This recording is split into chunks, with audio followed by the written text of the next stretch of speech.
فلما جاء এরকম কঠিন পরীক্ষা যারা উত্তীর্ণ হতে পারে তারা কেন ফার্স্ট হবে না? বিশ্ব যে কোনো জায়গায় যাবে তারা সেখানেই ফার্স্ট হবে। তার যে তেলাওয়াত, যে আওয়াজ, পড়ার যে সৌন্দর্য এবং যেভাবে সে আয়াত বলার সাথে সাথে এক সেকেন্ড দেরি করে নেই। আমরা নিজের কাছে যদি প্রশ্ন করি, আজকে আমরা বিচারকের চেয়ারে যারা বসা, আমরাও তাদের মতো এতটুকু থাকতে এতটা কৃতিত্ব অর্জন করতে পারিনি। وقال فرعون ذروني أقتل موسى وليدع ربه إني أخاف أن يبدل دينكم أو أن يظهر في الأرض الفساد. الله الله. السلام عليكم ورحمة الله وبركاته. وعليكم السلام ورحمة الله وبركاته. اقرأ من قول الله تعالى بعد أعوذ بالله من الشيطان الرجيم بسم الله الرحمن الرحيم ذلك بأنهم كانت تأتيهم رسلهم بالبينات. أعوذ بالله من الشيطان الرجيم بسم الله الرحمن الرحيم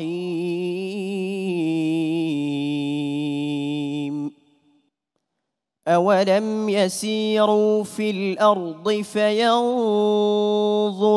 كيف كان عاقبة الذين كانوا من قبلهم كانوا هم أشد منهم قوة وآثارا في الأرض فأخذهم الله بذنوبهم وما كان لهم من الله من واق.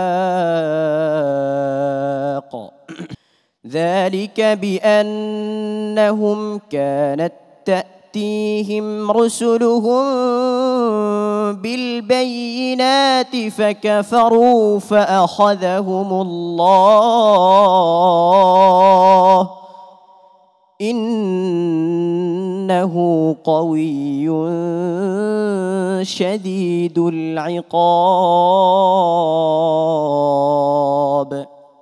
ولقد أرسلنا موسى بآياتنا وسلطان مبين إلى فرعون وهامان وقارون فقالوا ساحر كذاب. فلما جاءهم بالحق من عندنا قالوا قتلوا أبناء الذين آمنوا معه واستحيوا نساءهم وما كيد الكافرين إلا في ضلال. وقال فرعون ذروني أقتل موسى وليدع ربه إني أخاف أن يبدل دينكم أو أن يظهر في الأرض الفساد. وقال موسى إني عذت بربي وربكم من كل متكبر لا يؤمن بيوم الحساب. وقال رجل مؤمن من آل فرعون يكتم إيمانه أتقتلون رجلا أن يقول ربي الله أن يقول ربي الله وقد جاءكم بالبينات من ربكم وإن يك كاذبا فعليه كذبه وإن يك صادقا يصبكم بعض الذي يعدكم إن الله لا يهدي من هو مسرف كذاب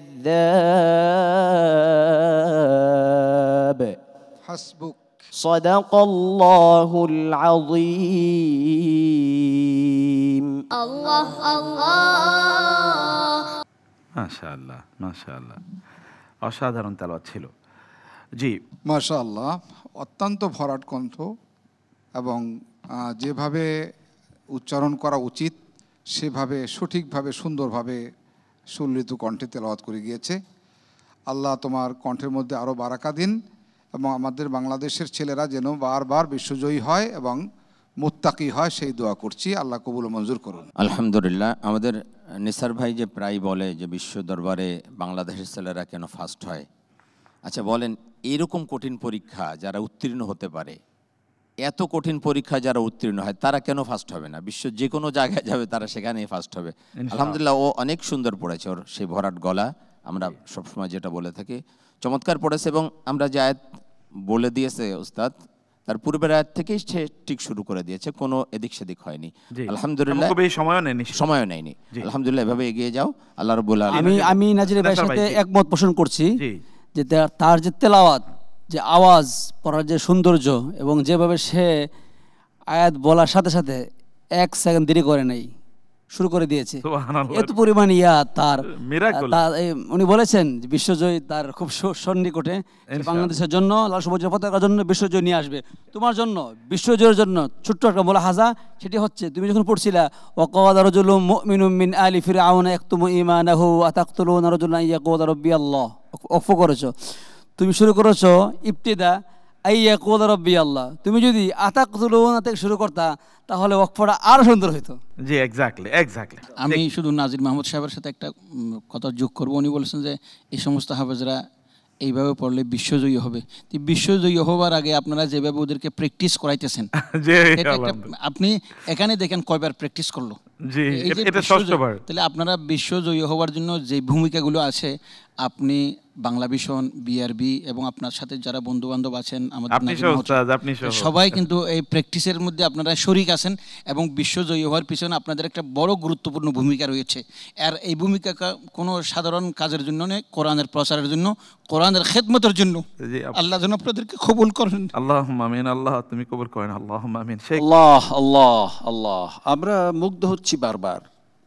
আজকে লাইলাতুল কদরের দ্বিতীয় রাত, আমরা বারবার মুগ্ধ হচ্ছি তাদের তেলাওয়াত শুনে। আমরা নিজের কাছে যদি প্রশ্ন করি, আজকে আমরা বিচারকের চেয়ারে যারা বসা, আমরাও তাদের মতো এতটুকু থাকতে এতটা কৃতিত্ব অর্জন করতে পারিনি, কিন্তু আমরা সাধনাকে অব্যাহত রেখেছিলাম দীর্ঘ 50 বছর। তোমরাও এই সাধনাকে অব্যাহত রাখবে। সাথে সাথে আজকে যেই কোটি কোটি রোজাদারেরা এই অনুষ্ঠান দেখে তারা তৃপ্তি লাভ করছেন, তাদের মধ্যে যারা দেশ চালান, জাতিকে চালান, পৃথিবী চালান, তাদেরকে অনুরোধ এদেরকে গড়ে তুলতে হবে। বারাকাল্লাহ ফিকুম। জি মিয়াজি স্যার, আপনার কাছে আসছি। মাশাআল্লাহ, চমৎকার তেলাওয়াত, দারাজ কণ্ঠ। আল্লাহ রাব্বুল আলামিন তোমাকে এগুলো ভালোভাবে ধারণ করার তৌফিক দিন। সর্বশেষে একটা কথাই বলবো, আমরা বিশ্বজয়ী অনেক হাফিজে কোরআন দেখেছি, যারা যত বড় হয় তাদের বিনয়ের মাত্রাটা তত বেশি হয়। তোমার প্রতি আমার আহ্বান থাকবে এটাই, দোয়াও করি আল্লাহ যেন তোমাকে বিনয়ী বান্দাদের অন্তর্ভুক্ত করেন এবং এটা ধরে রাখার তৌফিক দেন। আল্লাহ তাআলা যেন এই মর্যাদা আমাদের সবাইকে দান করেন। শেখ, আপনার কাছে আসবো তাফসীর শোনার জন্য। জাযাকুমুল্লাহ খায়রান। মহান আল্লাহ তাআলা আমাদেরকে এই জমিনে ভ্রমণ করতে বলেছেন এবং তিনি দেখতে বলেছেন অপরাধীদেরকে তিনি কিভাবে পাকড়াও করেছেন। আমরা অনেক সময় নিজেদেরকে খুব বড় ক্ষমতাবান মনে করি আমার অনেক শক্তি, কেউ আমার কিছু করতে পারবে না। ঠিক। কিন্তু মনে রাখতে হবে আল্লাহ তাআলা বলছেন যে তোমাদের পূর্বে অনেক অপরাধীরা ছিল, তারা তোমাদের থেকে বেশি শক্তিশালী ছিল, কিন্তু আল্লাহ তাআলা তাদেরকে পাকড়াও করেছেন। এবং আল্লাহ তাআলা এখানে আমরা দেখছি উদাহরণস্বরূপ তিনি বলেছেন ফেরাউনের ঘটনা, কত অধ্যত্ত অহংকারী ছিল, এমনকি এই ফেরাউন মুসা আলাইহিস সালামকে পর্যন্ত হত্যা করতে চেয়েছিল। মুসা আলাইহিস সালাম আল্লাহ তাআলার কাছে দোয়া করেছিলেন, আল্লাহ তাআলা তার দোয়া কবুল করেছেন। এবং এই পৃথিবীতে কিন্তু আল্লাহ তাআলা বান্দাদেরকে সহযোগিতা করেন অনেক সময় অন্য বান্দাদের মাধ্যমে। তেমনিভাবে এখানে ফেরাউনের সম্প্রদায়ের মধ্য থেকে একজন কিন্তু মুসা আলাইহিস সালামের পক্ষে কথা বলেছেন এবং এবং আল্লাহ তাআলা তাকে হেফাজত করেছেন।